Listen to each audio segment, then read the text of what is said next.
Ego nitwa Clarisse nkabanje kumenyekanisha ibikorwa vya paeje chargé de la communication muri paeje. Ego murahejeje gukora igikorwa cyo kuganishwa imigambi ku bakenyezi.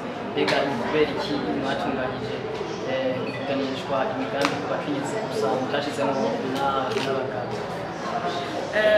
Kuva mu mwaka uheze w'ibihumbi 2024 niho umugambi paeje watanguje irihiganwa abigeme n'abakenyezi. Mutinuki turafise muri paeje hariho ikibazo kinini c'uko urwaruka rw'abakenyezi n'abigeme batazana imigambi ku bwinshi. Niho rero ico ciyumviro caciye kiza c'uko twoza turatunganya irihiganwa kugira ngo dushobore kuronka imigambi y'abigeme n'abakenyezi, kugira ngo abagabo n'abakenyezi bangane mu migambi turonka muri paeje. Niho rero twaciye tugira ico ciyumviro co gutunganya irihiganwa, ubu bukaba bubaye irigira kabiri irihiganwa ribaye. Ihiganwa rero riko riba mu ntara zose z'igihugu, aho kuri buri ntara hacaguwemo imigambi 5 ihiganwa.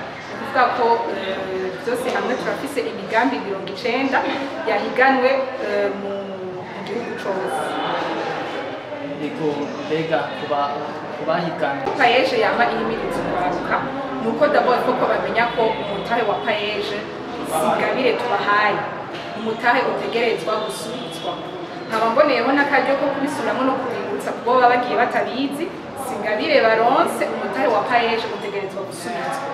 Nico gituma rero tubahimiriza gukoresha neza ayo mafaranga tubahaye, bagende barangura imigambi, bayigire imigambi yabo koko uko ayo mahera bazotegerezwa kuyasubiza.